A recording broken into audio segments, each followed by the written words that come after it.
You're in the loop. We're here to discuss the ups, downs and sideways of the sport of figure skating, and maybe give you +5 GOE along the way. Let's introduce this week's hosts. Hi, I'm Tilda. I'm from Sweden. You might remember me most recently from the Q&A minisode and the FS in Fiction bonus episode. I'm @Tilda on Twitter. Hi, I'm Evie, the perpetually tired Australian who has watched Nobunari Oda's YMCA about 20 times since Japan Open happened. I'm @DoubleFlirts on Twitter. And I'm Clara. I'm now back in London, but I was in Finland up until about 3 hours ago. I'm Daejangi on Twitter, and you last heard me, I think, probably in the JGP Bratislava episode. Okay, we've got, a lot to cover this week. There's been quite a number of exciting competitions over the last couple days, but, we'll go straight into the news. And, it's been a pretty dry week in comparison to some. We've only got just a couple of things to highlight. So the first piece of news is the fact that Tatsuki Machida has skated for the last time in his professional skating career this weekend at Japan Open and Carnival on Ice. And we're really all very sad to see him leave the circuit. And surely his skating and will be missed. He's focusing on his academic work, which I approve of, but it's at the same time, it's just like, Tatsuki, no, come back. Yes, we won't get to enjoy his skating, but yeah, we will soldier on. And the next news is Aliona Kostonaya. She has reportedly broken her finger, and it was during her free skate last week at the Junior Grand Prix Ostrava after trying to stop her fall with her hand, which we didn't know at the time when we were watching it. I was completely shocked for the news hearing about that. I didn't even realize that she had broken it until I saw it, and I was absolutely just shocked. Yeah, she really soldiered through that, didn't she? Though I guess you've got so much adrenaline that... Yeah, it's amazing. Yeah. Well, she's certainly got plenty of time to recover, considering the next time we'll see her will be in December of the Junior Grand Prix final. So some news in the Grand Prix assignments. We have Xiangning Li from China, who has withdrawn from her spot at NHK in ladies and also has withdrawn from Skate America and Grand Prix Helsinki in pairs with her partner. So, we hope that she's okay and she'll come back strong later in the season. So sad to see her withdraw. I also want to say that we have a listener survey on our website, inthelowpodcast.com/listener-survey. So we'd love to hear your thoughts about the pod and our future direction. So please just go in there and take a few minutes to answer the survey. Thank you. And finally, we also publish a weekly roundup of news stories you might have missed during the week on our website. So just go to inthelowpodcast.com and you'll find all our articles there. Wow, can she skate? What great speed. I wish we had a radar gun on this. So let's start with Finlandia. I think it was the biggest one this weekend. Clara, do you want to report to us since you were actually there in person? So yes, I was at Finlandia. This is, I think, my first live skating competition as an adult who understands how scoring works. So this was a momentous occasion for me. It was so much fun. I guess and it was the first time you've been there as media. Well, yes, as fancy media person. They were kind enough to let me pretend to be a journalist, which was great. Look, I think my two big takeaways, I think most of them are about specific skaters, so we'll touch on that later, but my two big takeaways overall were the sort of the hometown crowd quality to it. I don't think it came across quite as much in the bits of the recording that I saw, but they were so into all of the Finnish teams. There were like banners, there was screaming throughout and after while we were waiting for the scores. Really sort of supportive, nice crowd for everyone, but really, really, really rooting for their home guys. And in no segment was that more obvious than for synchro skating. Yeah, I saw when we were watching the live stream, it was crazy. The crowd really went wild, much wilder than during the other section. Mm-hmm. I have literally never seen anything like it. So apparently the whole club comes and all the friends and family come. So already the the arena was much fuller than it was at any other point during the competition. But, you know, there are all the teams have their own official merch. So everyone comes in decked out with like scarves and stuff. There are flags that get waved around that are bigger than a man is tall. There were cowbells. There were like trumpets, not vuvuzelas, like actual trumpets. Oh my God. There were team chants. Like, it was amazing. So That's I know awesome. we're going to talk probably about trying to combine synchro with with singles, pairs, and ice dance. And I think for the atmosphere alone, that would be a fabulous idea. So I think that was my first big takeaway. And then my second takeaway, and this might just be because, so last year I was working and I wasn't able to watch the Junior Grand Prix, but this year I have, and it feels like talking about the Junior Grand Prix and Challenger Series for a while now, and I sort of ended up, I guess, forgetting just how early in the season it still is. Yeah, I get that a lot. Yeah, and so, like, you know, Tarasov and Morozov have had their short for 10 days, we know that. Wow. Loriot and Le Gac, the French ice dance team, told me that they basically completely revamped their free 2 weeks ago. Alexander Johnson was doing an internship this summer, so he started training, let alone his programs. His training resumed 3 weeks ago. Oh my God. That's insane.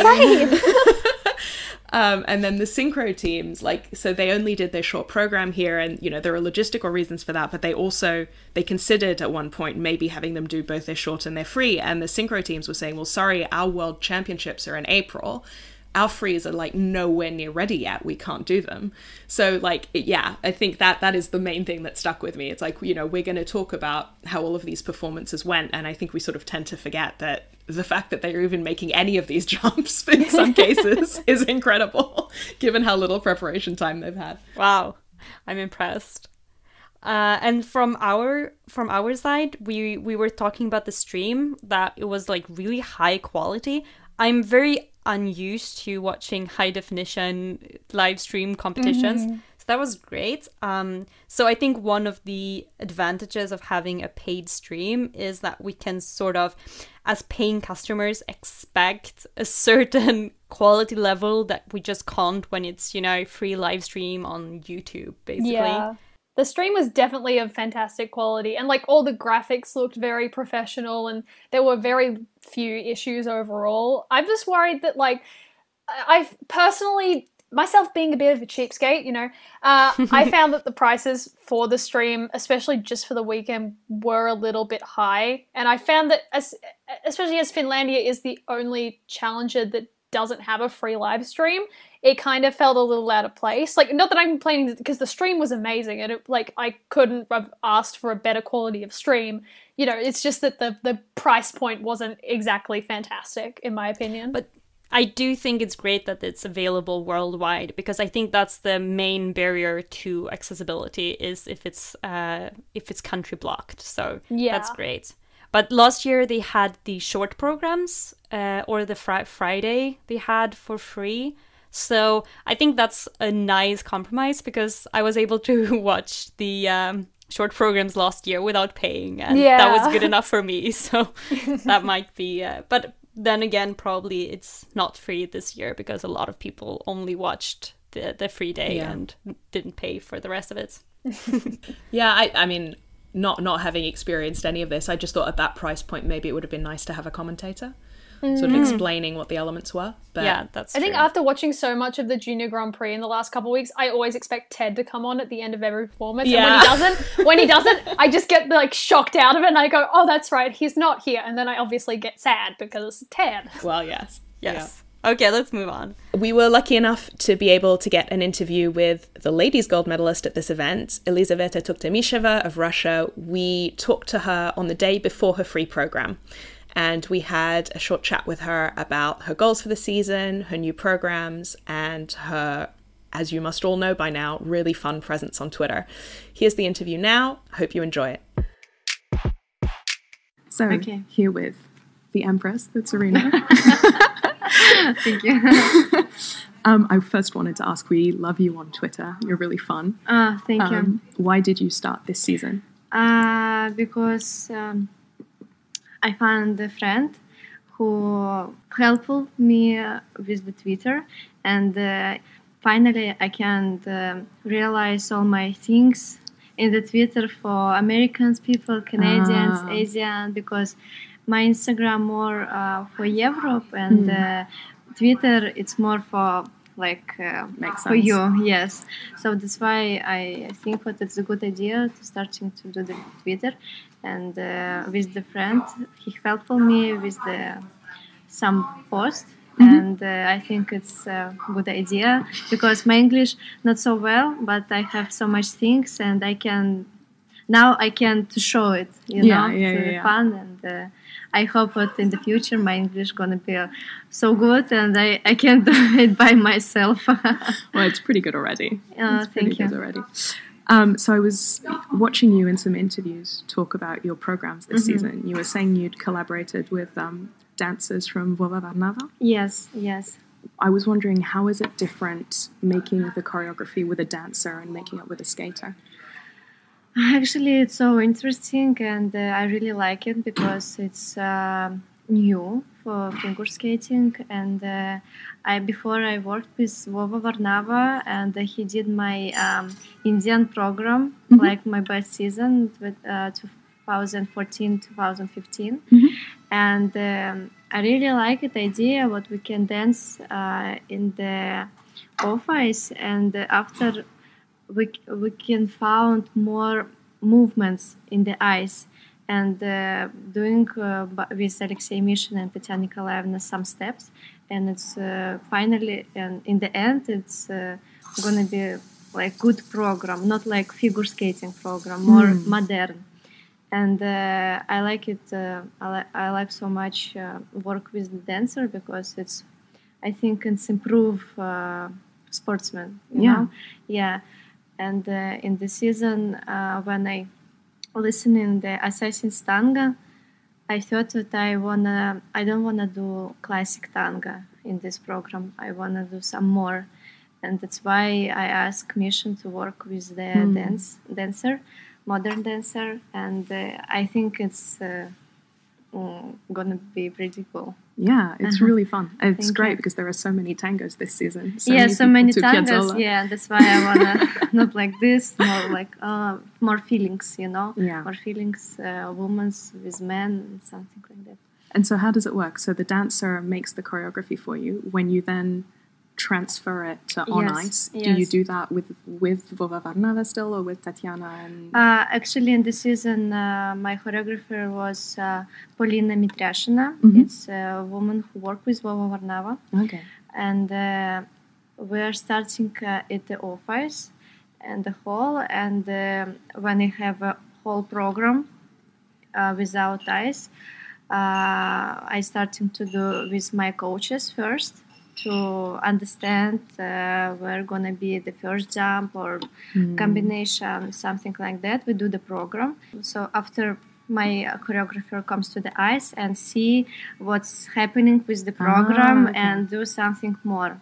But that is cool because they have so much ideas and so much movements in the office, and you can't imagine what you can do in the ice. But when you go to the ice and start to do something, it looks so interesting, and that's why I love the combination. Yeah, no, I was watching you yesterday. It's a really cool mix. Thank you.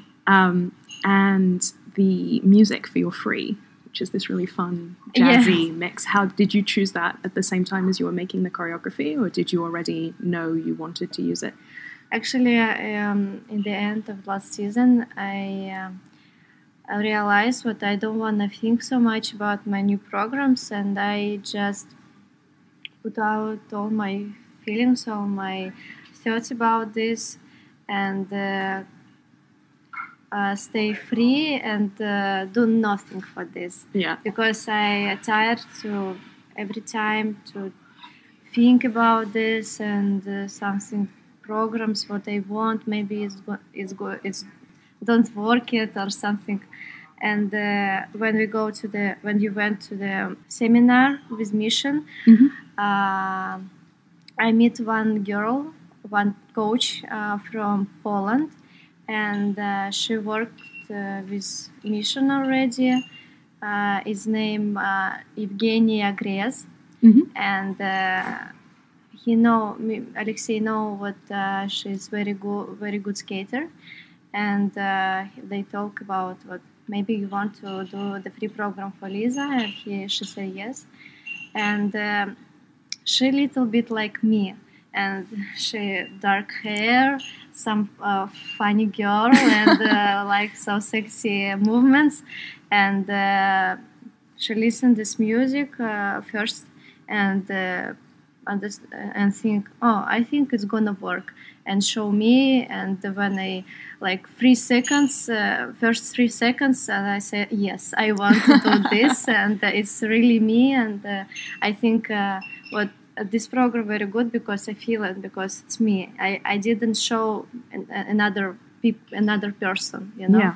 It's too different program, but it's too different me, and that's why it's gonna work. Yeah, no, it suits you really well. Playful like that. Yes. Yeah. You mentioned about thinking too much. You've said before that it stops you from jumping. It stops you from. What do you do now to manage that? Seems to be working. Congratulations on Lombardia. Yes, thank you. I just understand how to stay calm in the bad situations, good situations, and now I more free, more open person, and I think that's why. And I just say it doesn't matter what's gonna be in the future. I'm just here.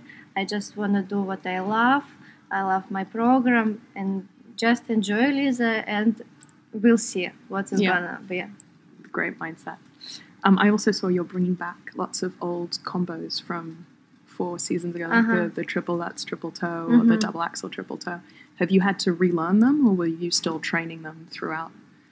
I training, but in the free program, I will try tomorrow triple Lutz, triple toe combo and double axel, triple toe combo. So, have you had to get them back, or they were there all the time? With double axel, triple toe, it's more easier because I feel this combination. But triple Lutz, triple toe, and didn't jump 3 years. Yeah. And it was difficult to feel it again. Yeah. And I didn't feel like so good like double axel, triple toe, triple Lutz, triple toe now because it's more difficult. But I training, and I think now it's much better than in the start of the season. Okay. So, but it's difficult. Yes, it was difficult to realize what you need to do again. Triple Lutz, triple toe in the program. And I saw, was that a triple axel, triple toe on your Instagram? Yes, I did a few times. It's like unbelievable combination because I just land triple axel and good landing and do triple toe, and I did, but. If I want to do this combination, I need to do triple axel really well with really good landing. But now it's not. I'm not in the best form for that. Yeah. Yes. Oh, I hope we get to see it. Yes, I hope to. So now we've got multiple ladies in seniors this season jumping triple axels for the first time in a while. We've got Shevakova and Trusova in juniors. Is this the technical revolution in ladies, do you think? I think yes, because everything revolutions, and figure skating too, of course, and men starting to do so much quads in the free program, and I did triple axel in the World Championships 2015, and I think when skaters see that, everybody want to be a champion, and that's why the small ladies starting to do more quads, and when then in 10 years old they started to do triple combination. So it's okay, it's a work, and if you wanna win, you should learn more. And I think people do not know his power like 100%, and if they, I think one day some guy or some girl started to do 5. Oh. I think it's possible, and everybody started to do 5 too because they know what it's. We can do this, and it's only on your brain. I think. And so you were saying that the new rules you think will let people skate longer because if you can do simpler elements but better, you can still podium. If you put that together with this technical revolution and the fact that more women will be trying quads and triple axels, do you think it'll even out, or do you think the technical side is going to win out? It's a good questions. I think technical is going to be win, but if you will do stability, good technical. If you will do quads in the first competition, second, then it's gonna be easy for you. You're gonna win because if you will like technical, it's more important, I think, in figure skating. Yes, you should beautiful skate. You should stay beautiful. You should stay more something combination in the eyes. But if you will do 2 quads in the ladies and another ladies gonna be just triple, I think it's gonna be work for small ladies. Sure. But I prefer very difficult technique and very beautiful skating. Lovely. Okay, we're almost out of time, so I just have to ask at the end. Toxic. Tell me about Toxic. I just I thought about this idea and talked about my friend, and he said, "Oh, it's so great idea, and I'm really full in love in this program, but already full in love in this program. I really hope to do that and to do it like so powerful, so sexy, and so как-то флирт, как-то flirty. Yes, and I think it's gonna be so cool. But first of all, I should stay in the exhibition. I'm sure you will. Yeah, every time I have, if I do the gala, it's like Mambo Italiana or now Toxic, and I love to dance. I love to do more power to the area, and I prefer more like dance exhibition than classical. Which of your programs this year does Andrei prefer? He loves all my programs, but I think he more short program because it's more me. It's more sexy maybe, but he really like my short when I do the clean and with my power. He said, "Oh my God, my woman is so fantastic." It's great that you like each other's short programs. It's nice and symmetrical. Yes. Okay. Thank you. 14 minutes. Spasibo большое. Sorry it was in English. Thank you so much. Thank you. So coming off that interview, let's dive into the programs themselves. So Elizaveta won the event with 202.85 points. Her programs, as a reminder, since we already saw them at Lombardia, are Assassin's Tango for the short and a really cool jazzy mix of You Don't Love Me, Petite Fleur, and Cat Groove for the long. Her free skate gave me life.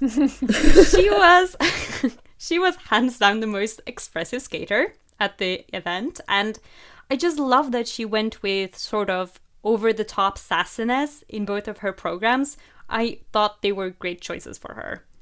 She's a very dynamic performer, and it made me really happy to see like high energy performances, and I think they have like improved in that department since Lombardia, so that's great to see. And also her triple axel, which she did in the short program as well this time, so it was really cool that it's at that level where she can confidently put it in her short program. So yeah, just in the landing, but she gets like great height and speed on it, so it's just about controlling the landing a bit better at this point. And yeah, she did look a bit tired in the second half of her free skate, So I'm not sure if it was the rather hard fall taking its toll or if it's stamina. Yeah, so she said after the free that she was sick this week.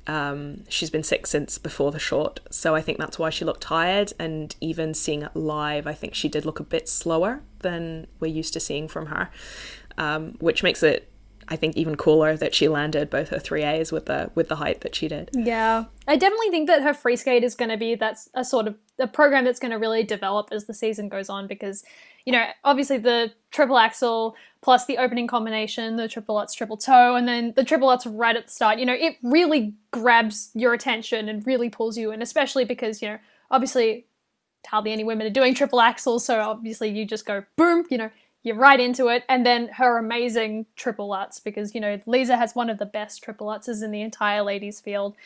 And her expression in both her short and her free skate are just out of this world. I think she's one of the most expressive and charismatic skaters, to me at least.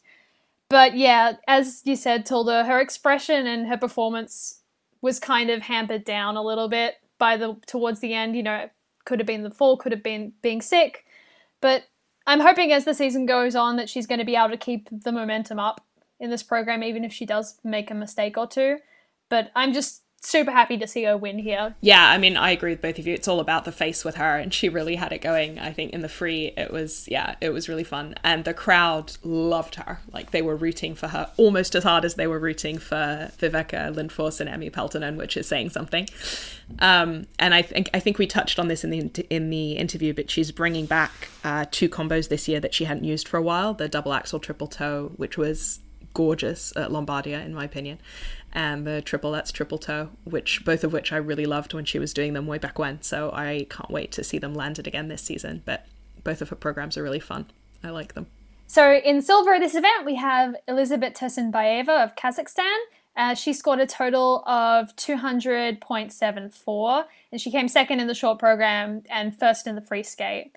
I think probably Elizabeth's moved back to a Terry over the off-season from TCC and Brian Orser to a Terry was one of the most troubling things for me to come out of last off-season. You know, she wasn't a very consistent skater when she was at cricket. Her jumps and her consistency in her programs consecutively over the last couple of seasons wasn't fantastic. But I worry that sort of the competitive type of environment that Eteri's team is kind of focused on might have a negative effect on her and her skating. But it is kind of good to see that some of the Eteri girl consistency has sort of rubbed off on her.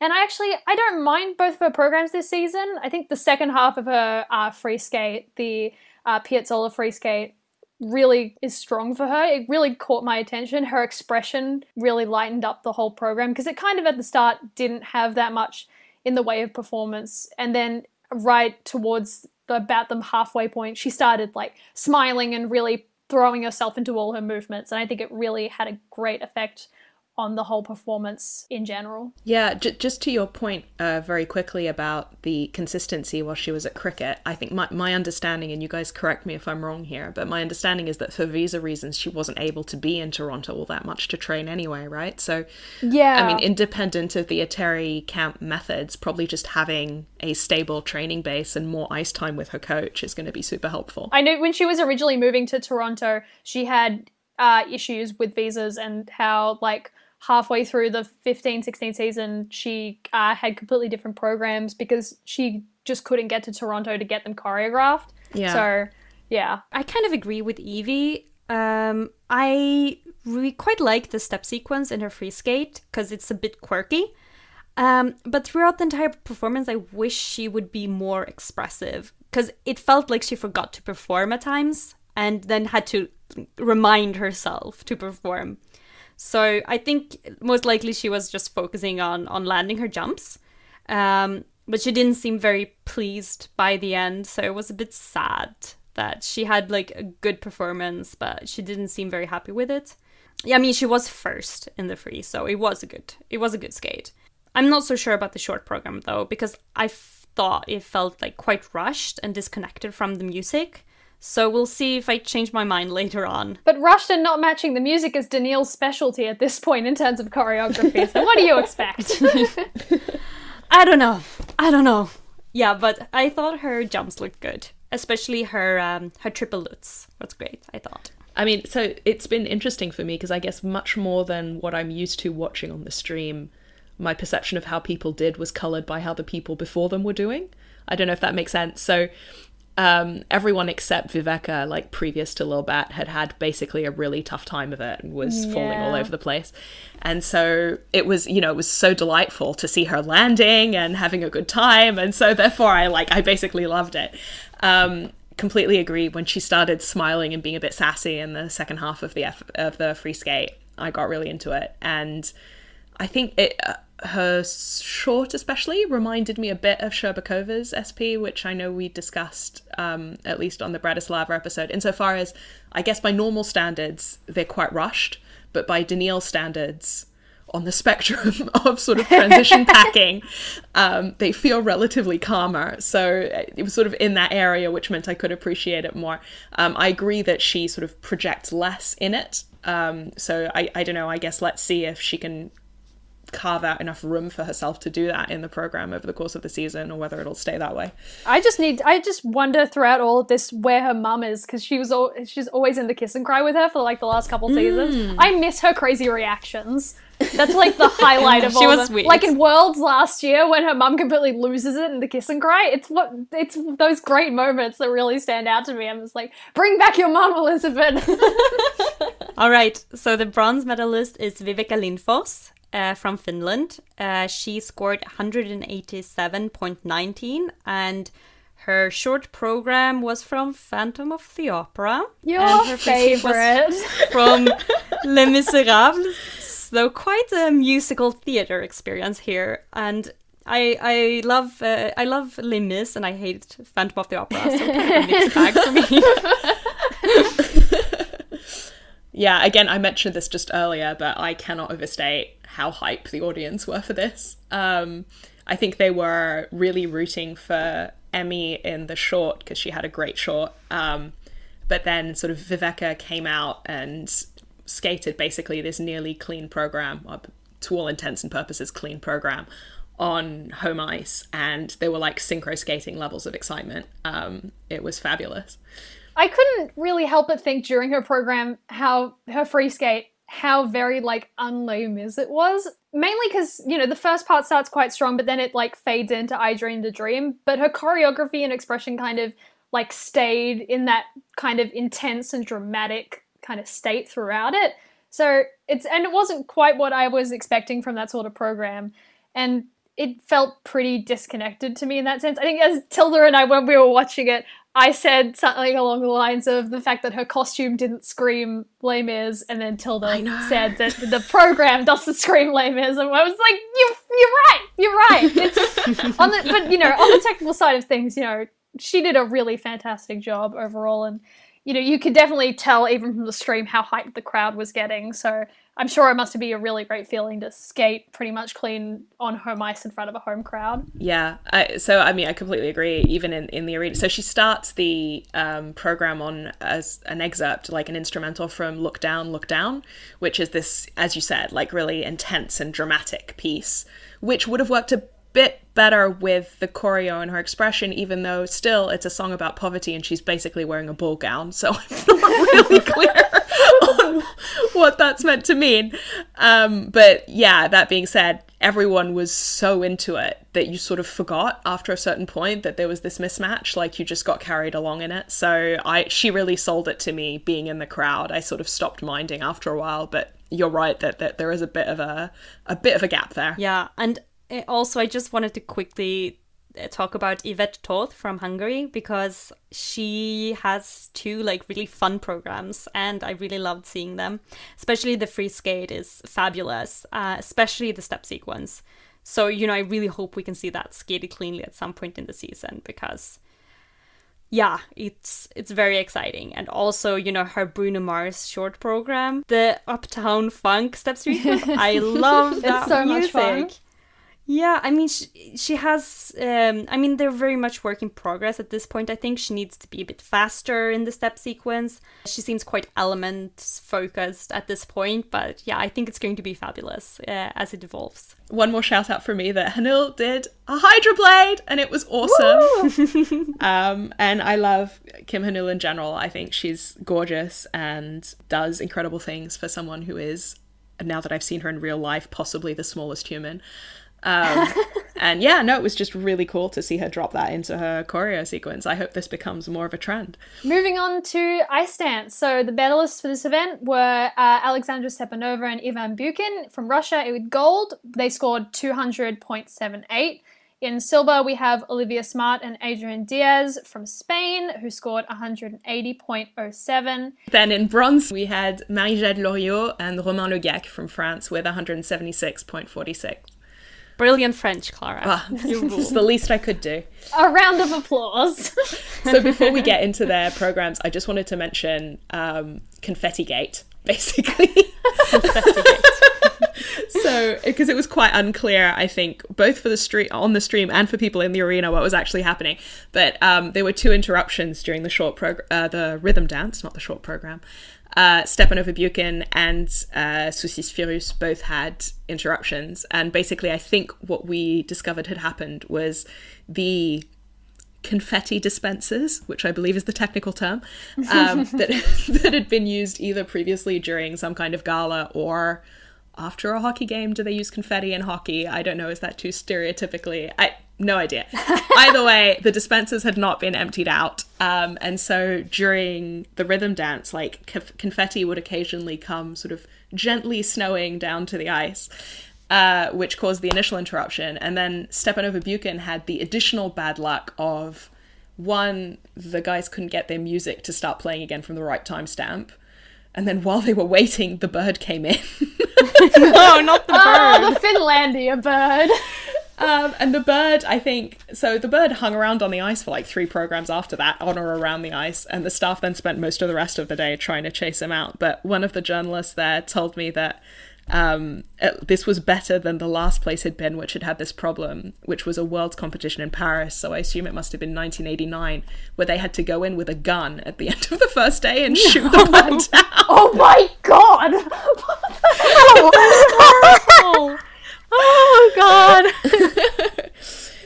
But yeah, so programs, I know Evie has a lot of thoughts about Stepanova Bukin, so I will let her go off, but just from my ignoramus standpoint, loved the tango. Like, I've been struggling a bit with Tango Romantica this season just because so many single skaters are doing tangos anyway, and it's just a lot. But this was amazing, and the only one that I will accept in future. So they're really sharp and fierce and skating with so much abandon. I was standing at rinkside trying to take pictures, and they were like flying past. They're so incredibly fast compared to everyone else there. Free was great. Rotational lift at the end was really fun. And then on a much more shallow level, Alexandra is possibly the leggiest human I've ever seen. She's like a insanely gorgeous flamingo. And so whenever she extends her free leg, it's just like, oh, wow. Like, those extensions, man, I couldn't look away. I think probably, like, last season, Stepanova and Bukin, they weren't allowed to skate at the Olympics. They were one of the Russian teams that were barred from competing. And that was honestly one of the worst things that happened to me personally in the Olympic season, because they're definitely one of my favorite European ice dance teams. Just their programs this season so far, they are looking so good. Like, I cannot emphasize enough how good they are so far. Like, their rhythm dance is so sharp, and the choreography just works perfectly with the music, especially like in the opening section when they're like doing the kicks and the leg extensions to the beats of the music. It works so well. And like they did these really awesome like sit twizzles in the first section, and even though they only got like a level 1 for them, they were so innovative and really caught my eye. And like, obviously it must have been extremely annoying to have that interruption in the middle of the right before they were going into the pattern, but they managed to like get right into it. They did have some problems in the pattern, I think, with I'm pretty sure it was Alexandra who messed up the second section of the first bit, which mainly is to do with that rocker because a lot of the skaters mess up the rocker and they don't go into proper edge. And then they also messed up in the second section where Alexandra again didn't step onto the right edge in her chalk tour, so they lost some levels on that. Sorry, I'm going off in a ice dance tangent, but I can't help it. This is great. This is great. I learned the Tango Romantica like a couple weeks ago, and I'm just like, I need to talk about this. So no, it's great. Like, we're learning. You're learning, fantastic. And like their free dance is absolutely amazing. Like, because of time zone differences, I wasn't able to watch the free dance live, but I caught up on it this morning and oh my god, like it definitely deserved the world record score that it got. And like, I'm personally not really a fan of the more like the Montreal and the Gadbois modern dancey style programs that seem to be really popular choices in the field right now, especially in seniors. So I'm glad to see that Stepanova and Beacon are doing like a program set to like contemporary and rock music, because it's just everything about it caught my eye, and they have such superb skating skills. There's definitely some of the best in the field currently, and just their edges and their speed and their control over it. Like their 1 foot step sequence in the free skate is insane, and I really urge like everyone listening to go watch their free dance at least. It's just so good. Yeah, agreed. Two other element shout-outs, I guess, just from stuff I noticed while I was watching. Loriot and Le Gac have this fun sort of pop mashup free, and there's this move in there which is sort of a traditional spinning knee slide that then turns into a side plank slide, which is really cool. So go watch that if you have a moment. And then I sent this to Evie this morning. Spilovaya Smirnov, which was another of the many Russian dance teams at this event, has a sort of odd sci-fi gladiator costume vibe going on, but an amazing stationary lift right at the top of their free. So they start, I'm going to describe this really badly, but they start sort of spinning, like holding hands across from each other, and then he hooks his leg into hers and uses that as one of the anchor points for the lift. So he's holding her by her wrist and by the leg that he's hooked into her leg. I'm not explaining it well, as I said, but it's really cool. So go check it out. It's about 20 seconds into their free and it's up on YouTube. It's worth having a look at. So let's talk about pairs. We have Yevgenia Tarasova and Vladimir Morozov from Russia with gold. They scored 198.98. And then there's Kirsten Moore-Towers and Michael Marinaro for silver. They're from Canada. They scored 193.93. And for bronze, we have Alexandra Boykova and Dmitry Kozlovsky from Russia with 188.54. So for Tarasova and Morozov, overall, I'm really happy with how both their programs are looking so far. Their new short program, which is literally brand new, they weren't happy with how it was received after the Russian test skates when they got the feedback back from that, and they decided to completely rework it and change it to I Feel Good. And, it's campy, but it's still enjoyable. It's not to the point of camp of, say, like Candyman from last season. And because, that was hard to sit through sometimes. But this program is much better. And I was actually quite confused at the end to see them, like, lose in the free skate to Kirsten Moore-Towers and Michael Marinaro, just because I thought their PCS would win out in the end, even though they did have mistakes. But I'm not at all surprised that they won here. They were the clear favourite going into the event, so congrats to them. Yeah, I've got to say, I've not really been that into them previously. I think Candyman obviously didn't help. Yeah. But also they're not the most, they don't give you that much face in terms of, pairs teams. They're not the most, I guess, facially expressive, even though they can be in the way they move. But I was really impressed by their elements in person. I think you're not looking at sort of heights or distances in the sort of Sevchenko-Massot kind of range, but there's like a lot of ease and sort of easy competence to the way they do them that was really nice to see. And the free had some really cool choreo, I thought, actually. I really liked the opening where they're sort of mirroring each other for a while. And so even though it was, again, quite introspective from them, I felt like the choreo really brought out, an interesting kind of mood in the music that I probably wouldn't otherwise have noticed. So let's move on to our last discipline, the men. So in first place, we have Mikhail Kolyada from Russia with 250.58.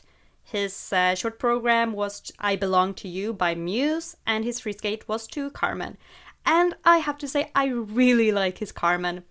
It has personality, and it shows off his nice skating skills, and, you know, overall very well packaged. It was sort of too bad about the pops and the fall here, and also some struggling with footwork, but yeah. Anyway, his triple lutz was amazing. So high, and it really makes me long for his quad lutz, which hopefully he will bring back at some point. I hope so. And I also really liked his short program. I think it's a good choice because it feels like a more refined version of him, but that is still interesting, especially in the step sequence when he engages more with music. And like in the past, I have found some of his programs to be lacking in sophistication.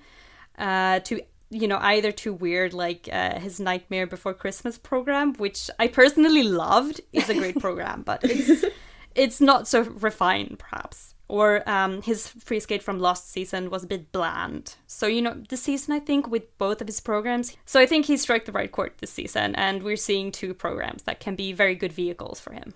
I think the only place where I'd have to disagree is the short program, to me, feels like a sort of recycled, rehashed version of his short program last year in a slightly different costume.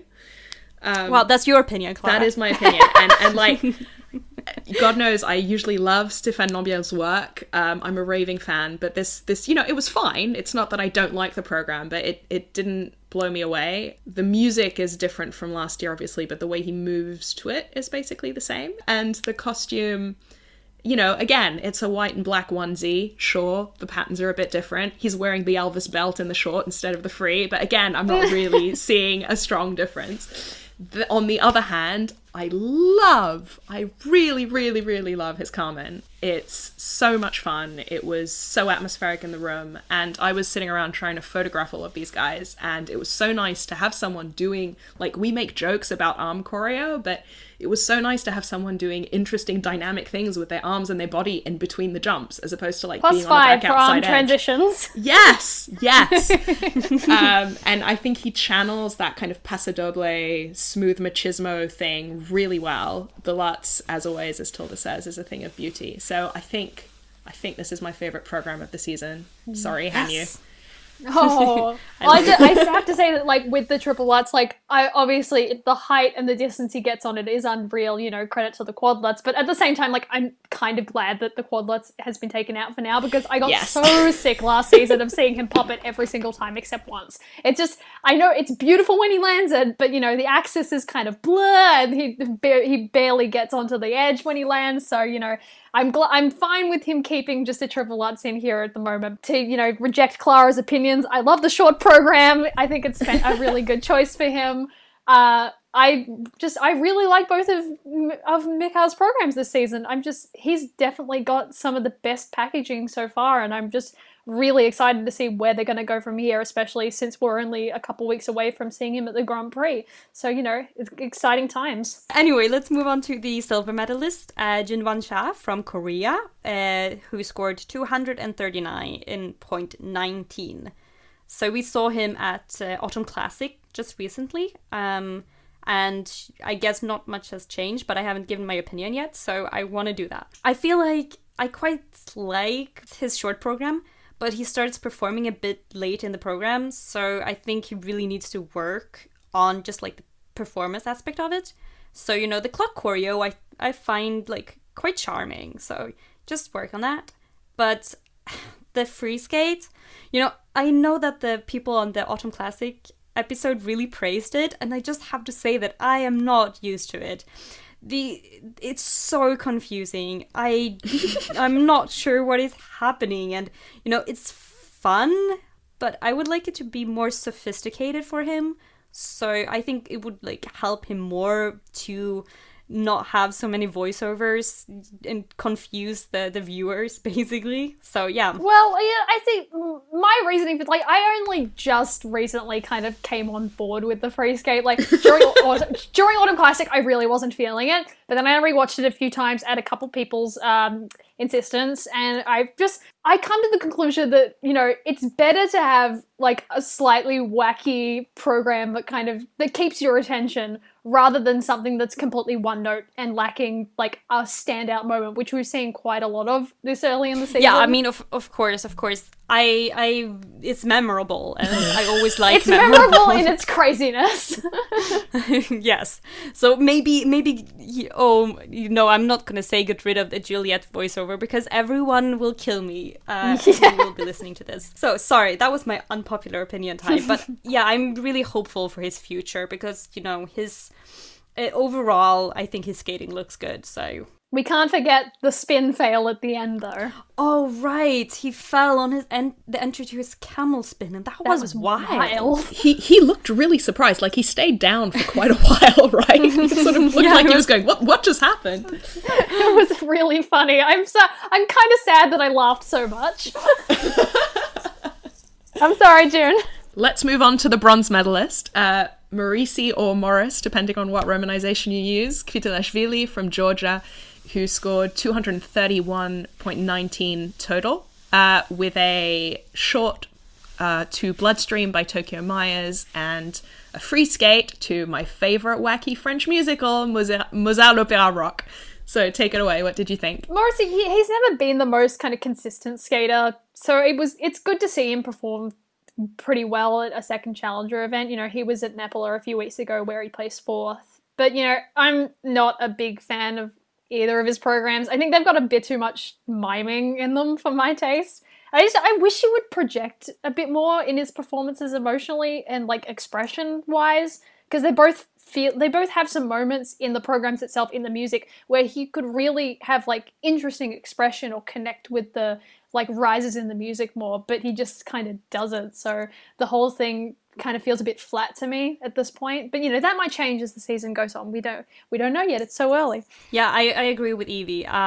Sort of the expression, the music is great, but just I think that's his biggest weakness, is his expression. Yeah, I think broadly I found the music cuts quite jarring as well, which didn't help. But the one thing I did notice is Assez Symphonie, which is the first half of the program musically, there's a bit right at the end of it, right on the climax, where he tried to jump a quad toe and didn't land it there. That has the potential to just be an amazing climax right on the accent, and a really memorable bit of the program. Other than that, I agree that nothing much stood out to me. So I just hope I get to see him nail that once this season, because I really want it. So unfortunately, Alexei Bychenko had to withdraw before the free skate at Finlandia due to injury. We don't yet know much detail about what happened there. But I think his return to competitive skating after the Olympics was a fabulous surprise for all of us. So we sat down with him after the short program to discuss how that came about, his goals for the season, and his programs. Firstly, I wanted to... Congratulations, that was a bit difficult, I saw. How did it go? What did you think? Nothing to say. Listen, like, it was disaster. Like, I was totally dizzy on the ice. Like, I don't know why, actually. But anyway, so like all the thing about this program today, it's nothing. Like, it's basically nothing to say. Okay, that's fair enough. So try again next time. See if it goes better. No, it's definitely gonna be better. Like, I really surprised what was happened. Like, I came here at the ice rink, like, feels dizzy. I don't know, like, even like right now, like, I don't, whatever. Like, maybe it's jet lag or something. Like, any reason. I just need to find out what's happened. That's it. Because yesterday you looked a bit more comfortable then. Listen, yesterday was like warm up day. This morning we complete like 100% practice, which was fine, like, absolutely. And then like in a few hours. Maybe like it's wrong nap was before this, whatever. Okay, listen, good night like sleep. It's every time, like every day it's experience, so nothing bad. Yeah, so I wanted to ask, we're all thrilled that you've come back after the Olympics, but it was a surprise. So because you were saying over the summer you weren't sure, so I was wondering what drove the decision. Yeah, it's really funny because like basically when I came after World Championship, I already decided, and basically I was like. I retired actually, and in one moment I went right away to Florida for the week vacation, like just try it a little bit, like, you know, hang out. And the moment when I came back to New Jersey, like I have a conversation with the coaches, with the president, and they told me like it's a really bad idea to be done. I say like, first of all, like why it's a really bad idea, because like we decided even like during the whole previous season like about my ending, and nobody say actually correct. Of course, you have to be done, and nobody say like you have to still skating.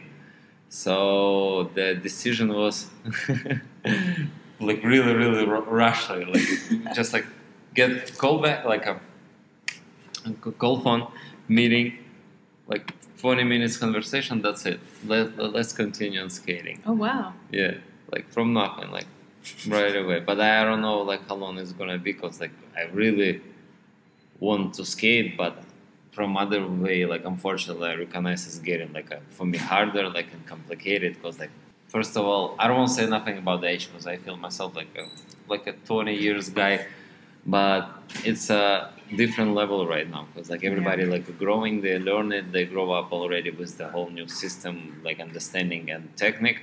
I kind of like really old school skating, so which is for me it's more complicated, but I never afraid about that, so do you think the rule changes will change anything to do with that? Absolutely.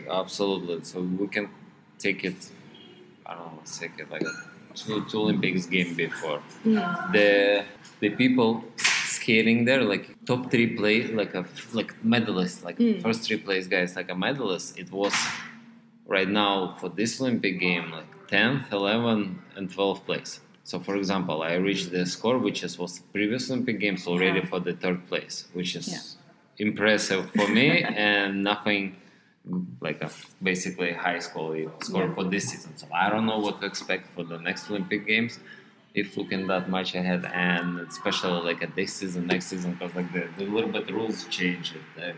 They provide like new system about the how it's called. Numbers like JE, exactly, JE, all this stuff. So like I don't know what's gonna be, because like from one side it's really smart idea, because everybody grow, like quad jumps is not that special right now for the mostly people. So like it's some chance to make it balanced, but I don't see a reason like of this JE system, because like the people who's gonna do like a +5 spin can beat the people who take it risk and go for the quad, which is it's a little bit weird for me. So, do you buy the theory that it'll help people keep skating longer, that it'll lead to longer careers if there's less emphasis on quads? No idea. Like for me it's basically like I don't feel it's a good way. So it's one of the questions, like why it's so complicated to continue like this season. We want to see how it's gonna be, because like you never know. Like my let's say like that. Like my way of the jump, it's like couple strong jumps, like powerful, like a technique about the element. But I don't think so. Like I basically able to learn some new quad, but I don't think so I'm gonna use that. So for me, this system is not that well, because like I'm gonna take it maximum what I have. Like I'll do like few quads, few triple axel, and the rest of the triple, and the number of quads, which is like already lower, it's gonna be compared to the spin for the +5, which is for me it's nothing work. Got it. And especially with my spins. Whatever. We were never gonna say anything. No, spins things got like getting better, but like for the again from the other side, it's chance for the people who doesn't have quad. Which is also fair, you know. So we'll see. Let's pass this season and then we can talk about it. Right now it's really difficult. So what did the president of the Fed say to convince you to come back? Nothing. They are just like asked me to skate. They say like, listen, like you like right now, like at that point, like a ranking, like which is like really it's more about working for you to continue skating. So it's one of the reasons. And second reason, it's like, again, I'm a little bit sick of this figure skating. I hate figure skating, but parallel with that, I love figure skating. So nothing can do. It's like a drugs, you know? Yes, fair. I think that's anything you work that hard on. A good example, maybe. Like but nothing about the drugs. So just understanding. Yeah. So yeah, this way, like it's only 2 reasons. Like they asked me to skating, and because I really love this. Yeah, and you were talking, I think, after the 2017 World Cup about trying to grow the Israeli Federation and, you know, develop Israeli skating. Is that something you want to keep doing even after you exactly. retire? I don't want to like. For me, main goal right now it's leave it something after me. You know, like make sure like it's gonna be like a still strong team because we have a young skaters. We just need a little bit grow more, make it more experience, and then basically I finally can retire and go like somewhere. But right now, yeah, might be even like it's the point why I'm still skating because we just need to make sure that's like a basement of the figure skate, like Israeli figure skating, is supposed to be strong. So.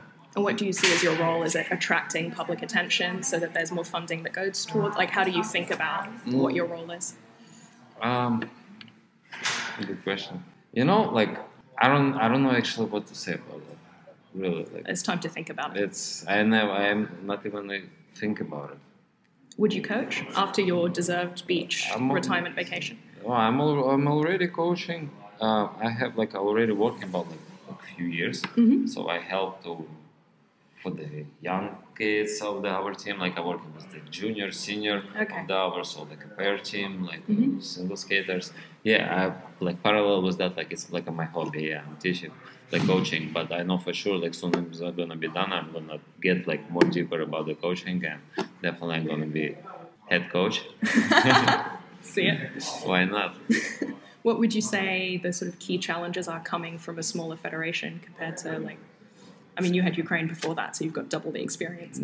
Listen, like with Ukraine, I have one unfortunately bad experience because like the people they doesn't care. They not even care about the sport and especially about the figure skating. So like from one side it's a bad experience, but also it's good because right now I can recognize and like appreciate what I have right now. Sure. And, like what Israel Federation make it is basically I don't saw nobody who make the same way, like how they care, how they support, like how they try to like push it, like grow you, like develop like to the high level. Yeah, sure. Which is impressive. So, yeah. For the rest, like for any other federation, I don't want to say something good because then they're gonna be comparable to us. So no. Okay. No. Noted. Yeah. Cool. You looked like you were having amazing beach holidays. I saw on your Instagram. Danielle did too, actually. Is that the Israeli way? Work hard, play hard. I kind of little bit deserve like a long vacation, like a long holiday, which is like I used to.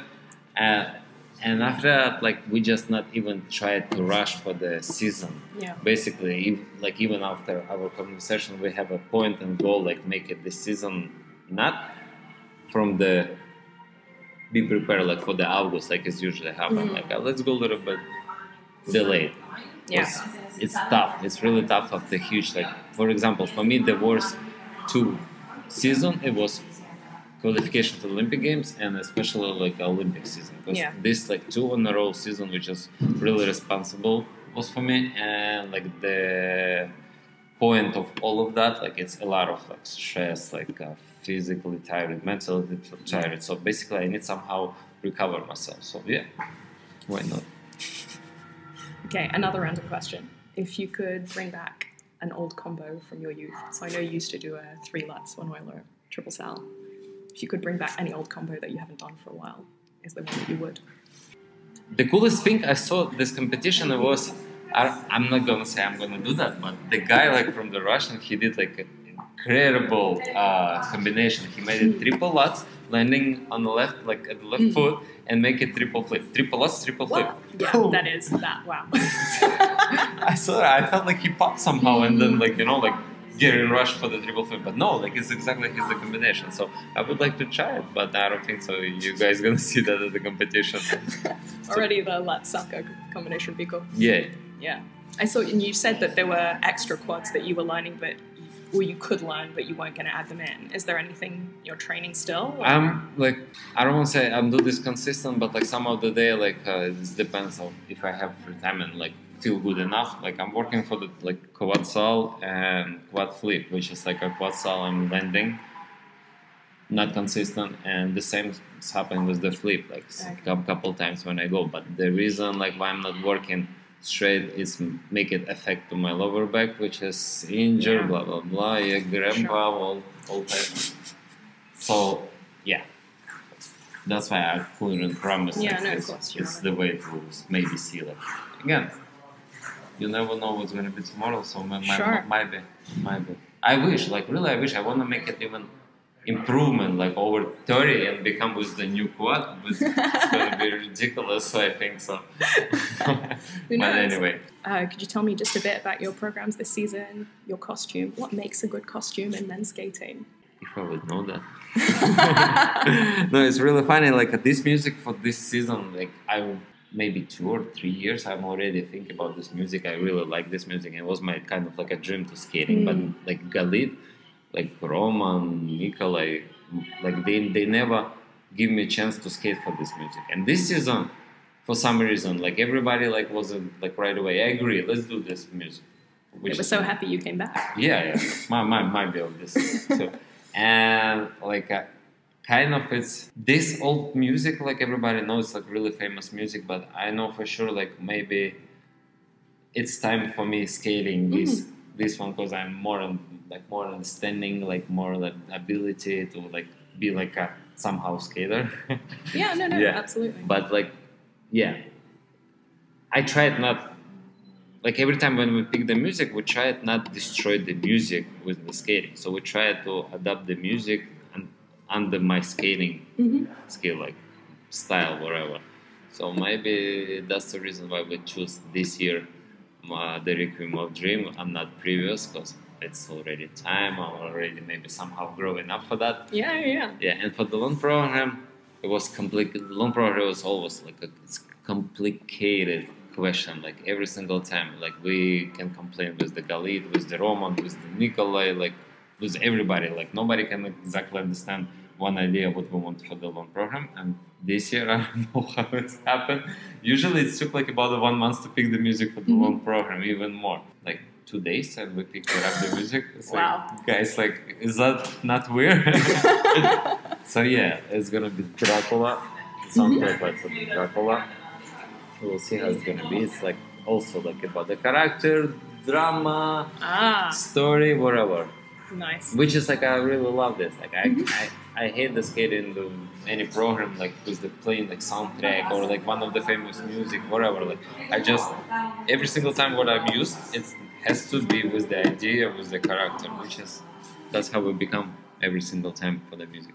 And what about your costumes? Do you have a costume designer you work with usually? Tell me about the short program costume this year. Plain style, like I didn't try to make it something marked about like fancy or whatever, like, but it's supposed to like the music. It's kind of like a trance for them, like some of the people, and the costume's supposed to be like a kind of parallel to this music. So we're not going for the special like design, like or something. Like I said, like it's has to be plain with few stones, like it was not a few, but a couple of the stones like on my sleeves. Not fancy. I never like to fancy, but for the long program, it's gonna be kind of more interesting because the music of the Dracula is supposed to be okay. Like people, what recognize about the Draculas? Of course, it's a blood. It's a dirty, like a kind of old type of the shirt. So yeah. Oh, amazing. Cool. How active a role do you take in designing your costumes? We have the guys like in Moscow, which is working. So we work with them not first year already, and they exactly there. And they have designed. They send like any like options. They have somebody like who make it the design for the beginning, like, and then they send it.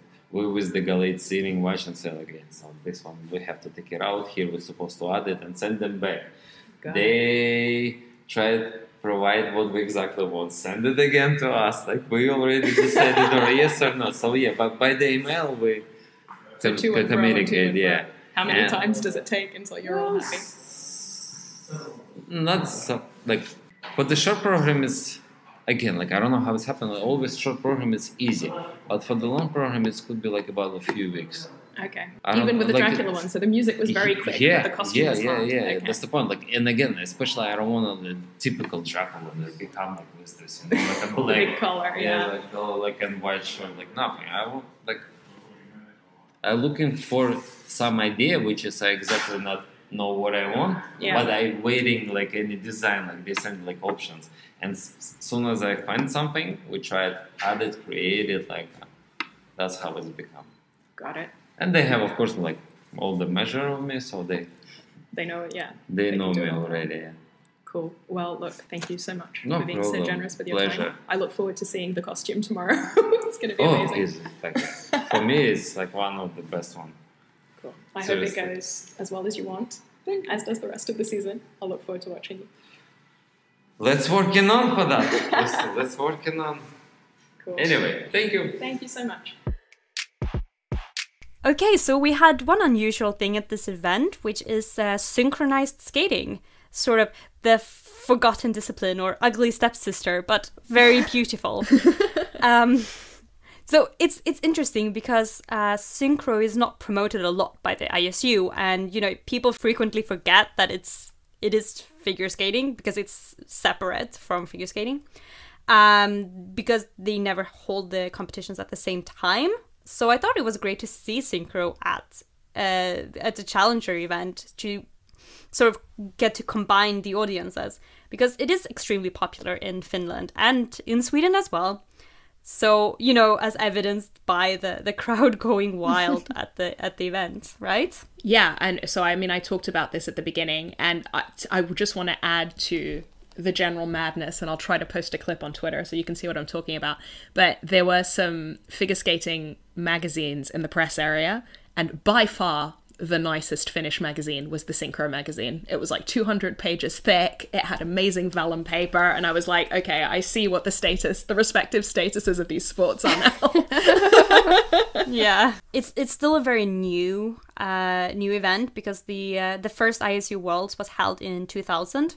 So it has been like gaining popularity for a while now, and I think we hopefully will see this develop as like a natural part of the figure skating landscape. Yeah, and I think as we were watching it, we were sort of wondering what the practicalities would be of including it with other figure skating disciplines, because I know there was a lot of discussion, especially during Olympics, of including it there. And so one thing that we mentioned was ice time. So obviously you can have 6 figure skaters or 3 pairs at once practicing on the ice. You can only have one synchro team, and they carve that stuff up so that you need to resurface it after they're done.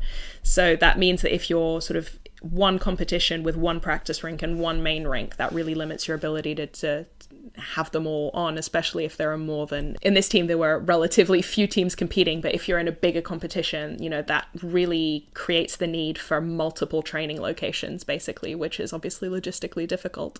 And so at Finlandia even, they were just doing their short, and each team, the only ice time they got on location was 2 run-throughs of their short program, so that's about 6 minutes of ice time. Yeah, you can definitely see that there would be some severe logistical issues if they tried to combine Worlds for singles, pairs, and ice dance with synchro. But I guess they could theoretically stretch it over a longer period of time, say having a whole week of Worlds and doing the synchro competitions on one side of the week and then everything else on the other. But then there's also cost about that, and there's just so many logistical issues at this point that I think personally a goal more so than say combining them at Worlds is to just get synchro into the Olympics, because I really want to see synchro get onto the Olympic stage, because I think that the teams are so talented and they deserve to be there.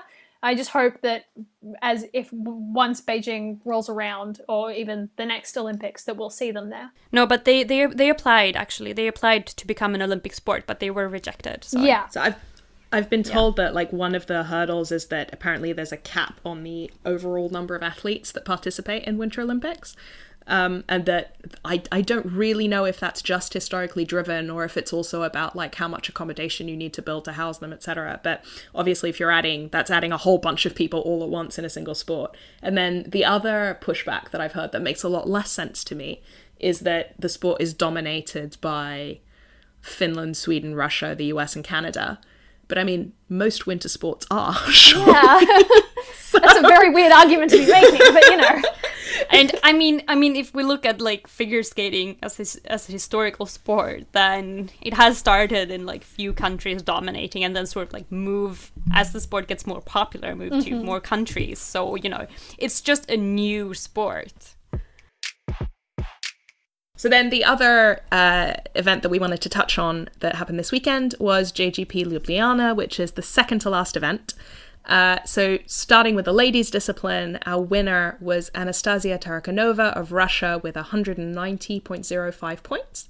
And she has a short program to Querer by Francesca Gagnon and a free skate to Moonlight Sonata. Yeah, I'm not sure if it was a good idea to switch her free skate because we saw some clips from her Believer free skate and it looked very exciting. So I was a bit disappointed too that she ended up with this free skate, which is quite generic and didn't seem like she was enjoying it herself. But yeah, I'm glad that she managed to perform well here. I just wish that she would have kept her old free skates. Yeah, I agree. I was really disappointed when I saw her at Junior Grand Prix Canada a few weeks back and saw that she'd switched, because I saw the clips of her doing Believer and I was like, this is a really like cool music choice for her.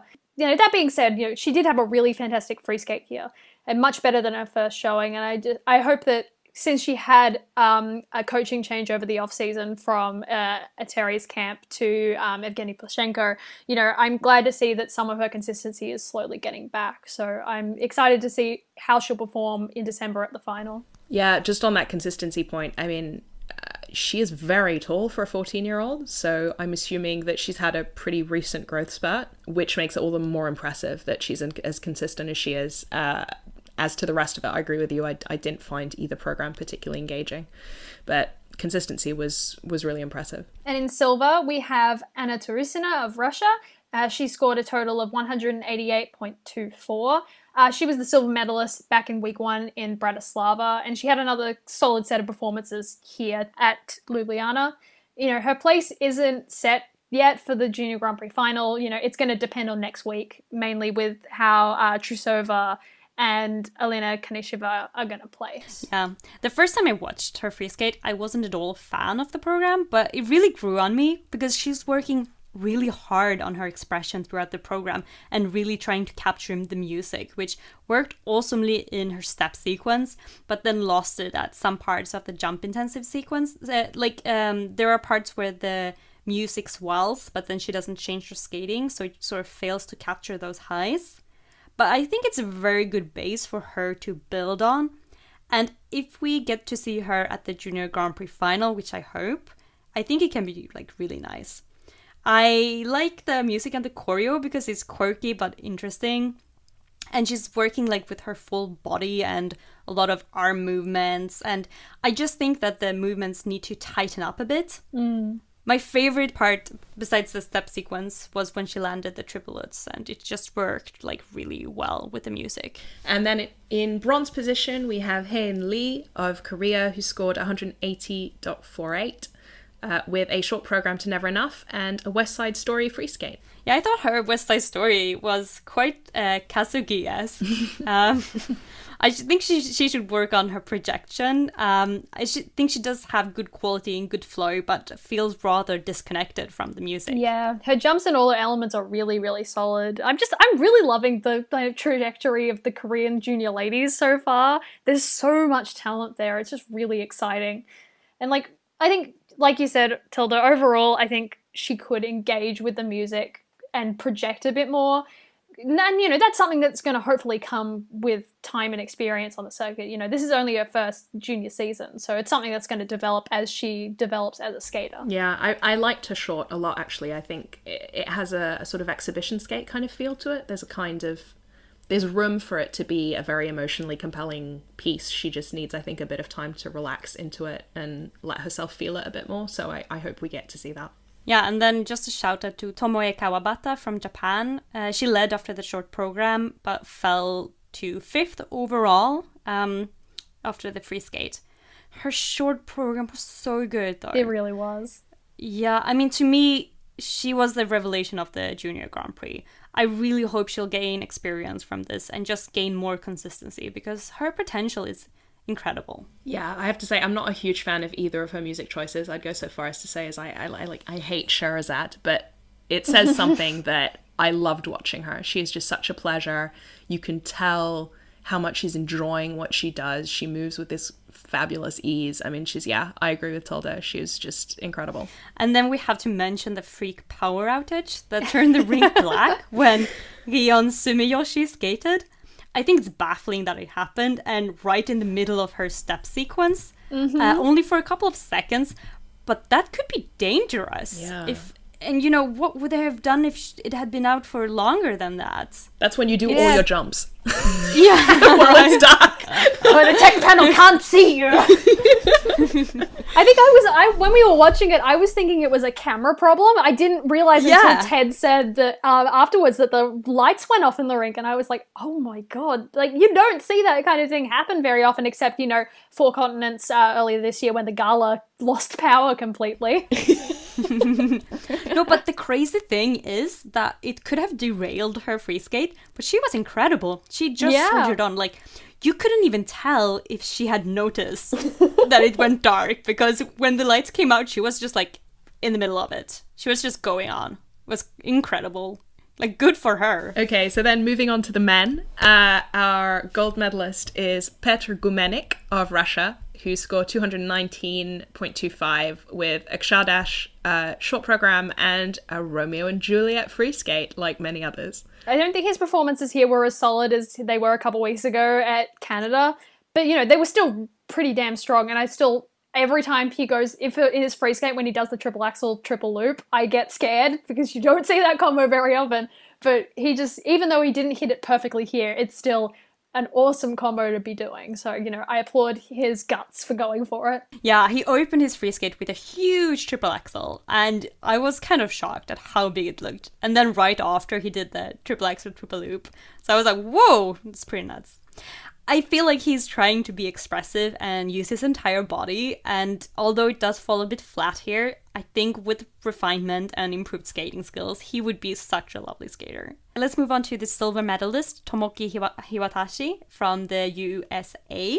He scored 215.16 with a Crimea River short program and Fate of the Gods free skate. So I have to say that he is my favorite man here. Some great moments in his free skate, though he needs to work a bit on the overall interpretation and composition. So I felt like his free skate music was lacking a little bit, and he would do better with music that would have more high notes, etc., and do more for him. Like his short program, which was a lot stronger and showcased like what a powerful skater he is. And I just have to say, the highlight, his cantilever into split jump, into triple salto.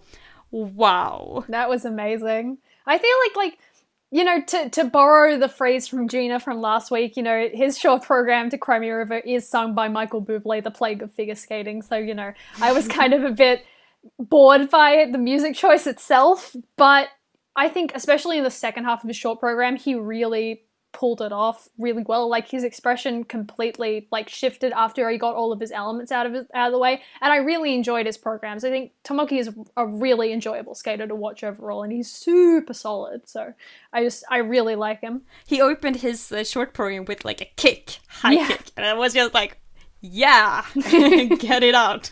And so in bronze we have Koshiro Shimada of Japan. He scored a total of 212.95.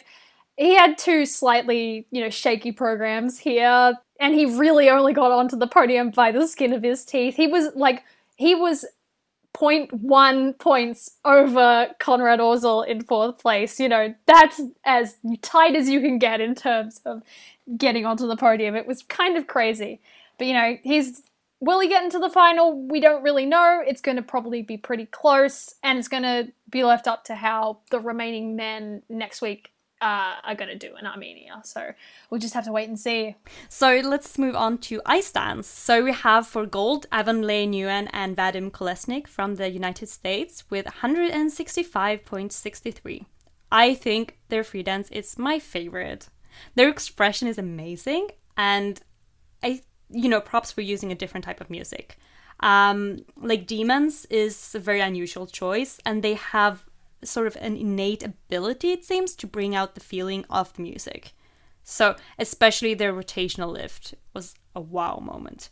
And this is actually the third junior team to break 100 in the free dance this season, so that's pretty impressive. I didn't watch the free dance live, but when I woke up and I saw that they'd won, I was just so happy because, they're one of my absolute favorite junior teams. I can't say this enough how great junior ice dance in general is, but they are absolutely stunning. Their rhythm dance, I feel, wasn't quite as solid as it was at the Amber Cup a few weeks ago. Back at the Amber Cup, they got perfect scores for the key points in the pattern, and they didn't here. But, there was a tiny error. That doesn't really matter. They were still so smooth, and so, all their edges are so clean and beautiful, and their free dance, like you said, Tilda, is absolutely stunning. Yeah, I mean, I've got nothing of substance to add to this. I think that their free dance at the Amber Cup blew my mind, and I showed it to everyone I know, and I will continue to do that.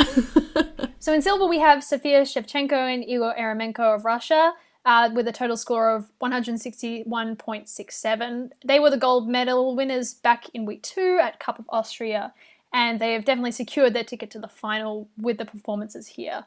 Their component marks actually were higher than the team in first place, but the level issues as well as extended lifts in a free dance kind of just knocked them off the top of the podium here in Ljubljana. But they still did a really fantastic job. I thought the extended lift was really nice, though. It was like the wow factor while watching the free dance. And finally, we have Polina Ivanenko and Daniil Karpov of Russia with 151.69 points. So this is their second bronze. They got bronze at JGP Canada as well. Yeah, so their chances of making the final are pretty much up to what happens next week. But, they had really strong skates here. I'm glad that they got 2 medals on the circuit since they're such a strong team. Yeah, they had quite cheesy choreo at times in the free dance, but, it's still very, very cool. Like, they opened strongly with the rotational lift, which just, grabs your attention right away. So overall, really like them. So we're not actually going to be doing an episode next week on the last Junior Grand Prix at Armenia, but, I can't stress enough how fantastic the competition is going to be. The lineup is really looking strong. We've got Alexandra Trusova, Elena Kanisheva, Yuma Kageyama, Yuto Kishina, Andrei Mozilev, and we also have Ushakova and Nekrasov. So, it's going to be definitely one to watch, even though we won't be talking about it on the podcast. We will have a written recap. So let's move on to Japan Open. So this was great fun. Thank you so much to the JSF for organizing a competition that's all about fun and also giving us some old faces. I just thought the atmosphere and the crowd seemed incredible. It's quite similar to the World Team Trophy, except this opens the season and World Team Trophy is closing the season. For a lot of people, I think especially newbies, people get kind of confused about what Japan Open is all about. So, it's a yearly competition that's organized by the JSF, not the ISU, and it features 3 teams of 4 skaters from Europe, North America, and Japan. And it's unusual in the fact that it's a free skate only competition, and retired skaters are often present in the lineups, as we saw this year. So, because it's a JSF event and not an ISU sanctioned international competition, the scores given here don't go towards personal bests or world records. And the skaters don't receive any world standing points for their placement here. But, it's a good way to kick off the season, or a good way to have some fun, a competitive experience if you're retired or semi-retired. So the final results for this competition were with gold, Team Japan with a total score of 621.91, Team Europe in silver with 558.14, and Team North America in bronze with 516.45. And that's the total scores are every single skater in the team's free skate scores added together. That's why they're so high. It's not just one person that scored this. Don't worry, guys. The scoring system hasn't changed that much. So before we dive into this, I wasn't able to watch it live or in full. So someone just explain to me how the hell Stéphane Lambiel ended up in Team Japan's Kiss and Cry, because that's everything I've ever wanted. Oh, don't you know that, he had to be Nobu's fake coach. Oh, yeah. Amazing. That's the whole thing. Because, Nobu doesn't really... He is a coach, so... someone had to pretend to be his coach, and Stefan was already there for Dennis, so of course that happened. Amazing. That made my morning. So let's just do like a very quick opinions on the skaters we saw there. So we'll start with Shoma Uno, who was in first among the men. I feel like his Moonlight Sonata is really growing on me. It's almost like trance-like in the interpretation. So yeah, I think it really heightens the music when he skates it, which is a big compliment. It's quite minimalist, to say the least, but I think it goes beautifully with music. So it's quite stunning. I hope he improves the step sequence, though. Yeah, I don't know. I'm still not completely sold on this program. I think the first half kind of still seems pretty empty to me, or as you said, Tilda, minimalist. It's pretty much just jumps at this point, and like the second half of the program, I like it a bit more, but I think that the movements aren't as sharp and they don't match up with the intensity of the music as well as they could have. I think it's kind of a similar problem that I had with this short program when we saw it at ice shows and stuff early in the season, with kind of empty first half and busy second half. But when we saw Stairway at Carnival on Ice, the program is looking much more balanced now, and I think that's looking fantastic. So I hope that kind of trajectory will also transfer over to Moonlight Sonata, because if he can kind of fix that, not really choreographical issue, but just fill it out a little bit more, I think it could be really rocking by the end of the Grand Prix at least. Me and Evie are opposite. I'm a fan of the first half, but not the second, and she's the other way. I sort of fall in the middle. Like, I agree with Evie that the first half is still really not doing it for me. I was getting like traumatic flashbacks to Finlandia and waiting desperately for the skater to do something that I could photograph. But the second half, like, I mean, we know that Shoma's never been particularly good at that kind of sharp, intense movement. Like, he did it best, I think, in Loco, but it's not his natural way of doing things. And bearing that in mind, I thought that he was actually doing pretty well with the sort of intensity and sharpness. Obviously, not as naturally as you might see other skaters do it, but still, I was impressed with the work he's done on that. Right, and let's talk about the real highlight of this competition, yes! Which was Nobunaga Oda from Japan, who finished in second. And it's amazing how he can still compete like that at 31 years old. With positive GOE on like almost all of his elements? The free skate was a dream. It made me so happy. Like, it was pure skating joy. I was laughing so much during it. I couldn't stop laughing with happiness. It was just, he has such an infectious joy to his skating that it's so great. I watched the program before we started recording to hype myself up for this. Just, it's such a good program. Please, Nobu, come back to competitive skating. You can do it. Please. The spin where he did the movements. Oh my god, genius. yes. That's the only valid choreographic sequence from now on. If you're doing the YMCA arms, only valid one. I'm sorry. The back counter triple axel, just because he can. Usually watch out. and the quad toe loop, which was perfect. God. Yeah, just amazing. Just everyone, please watch this every day, like when you wake up in the morning. Let's talk a little bit about Nathan Chan as well, which this was our first look at his free program. And right now I'm not quite a fan of it because it felt like quite monotone, the music, which doesn't really play to his strength. I think Nathan does better with stronger music that shows off his charisma, because I feel like his natural charisma is one of his strongest points, which can carry him through even when the program is lacking. But this music felt more introspective, and so I think that was sort of the wrong way to go for him. But on the other hand, it can also force him to develop artistically, so we'll see how it goes. So I personally have no problem at all with one-note programs, which is why I will defend Dima Aliyev's free skate to the death. So I think one thing we just need to bear in mind, though, is that I think when it comes to Nathan and sort of introspective pieces, even more than usual, the subjective rules apply, just because I remember how many people were really, really moved by his Mao's Last Dancer program last year at Ollie's, and it left other people completely cold. So I think even more than the average skater, he's someone who you sort of, there's not really an in-between. Either it works for you or it doesn't. So I suspect, having seen it, that this is going to be another one of those. Yeah, I just feel like Nathan works better with stronger types of music.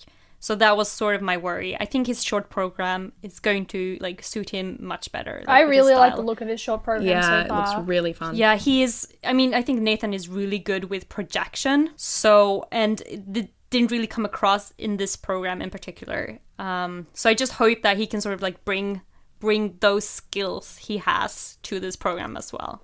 Let's move on to the ladies. The winner here was Alina Zagitova. If this had been an ISU competition, she would have broken the world record, so she had a really good skate. We already talked about this program in the last episode, so let's just skip to Kaori Sakamoto, who was in second place. Yeah, I think she had a really fantastic free skate here, but there's just the one thing that really nagged me in that thing was the fact that she got an edge call in her flip when it was very clearly an inside edge, and it just puzzled the hell out of me because, you know, the technical controller of the event was Fabio Bianchetti, who is the head technical specialist, like, of the ISU. So I'm just so confused as to why they called it as a clear wrong edge when it was very clearly an inside. Yeah, it's completely puzzling. But anyway, I love this program. The ease and flow she has, like, made this whole program feel like one continuous movement, like everything flowing together. She wasn't completely clean, but if she skates this clean at a competition, I might actually cry because that build up towards the end of the program and the climax is going to make such an impression.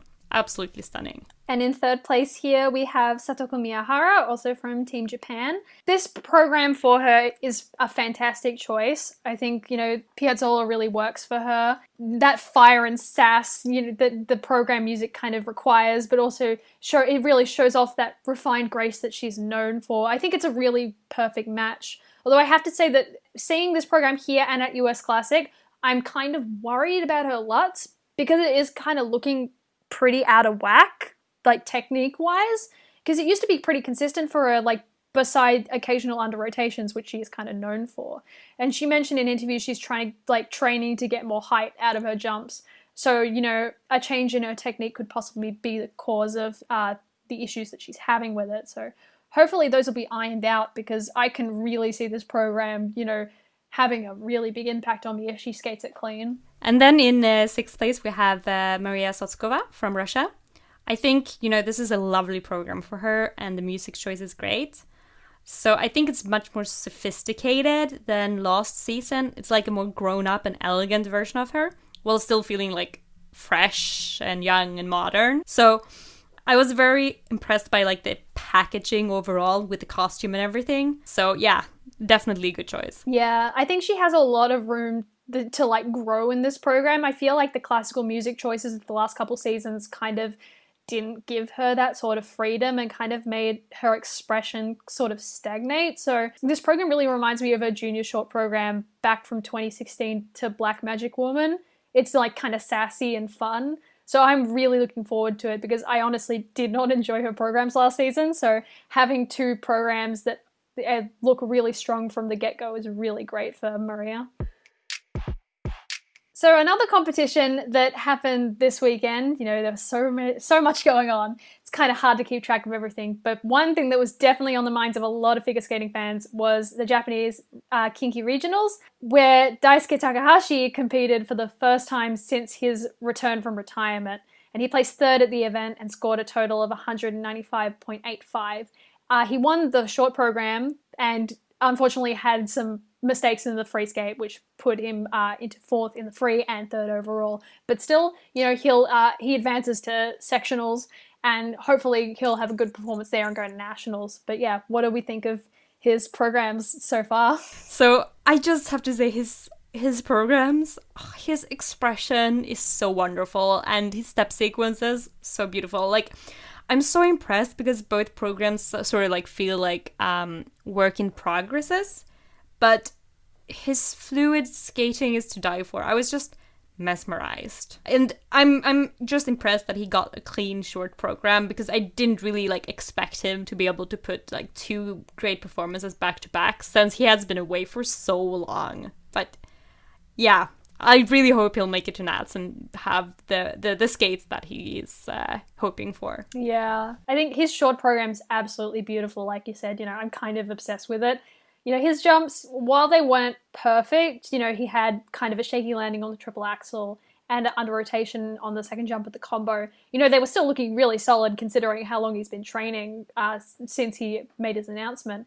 And the step sequence in the short absolutely took my breath away.